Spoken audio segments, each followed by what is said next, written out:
understand the basic concepts of Python. So in this lecture, let's understand the basic concepts of Python.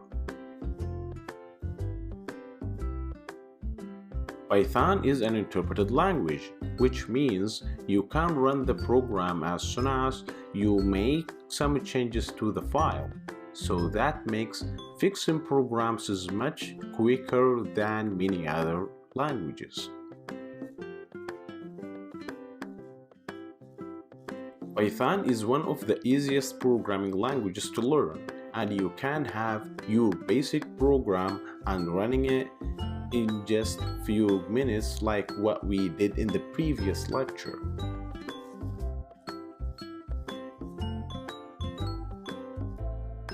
Python is an interpreted language and it doesn't need to compile it like other object-oriented languages.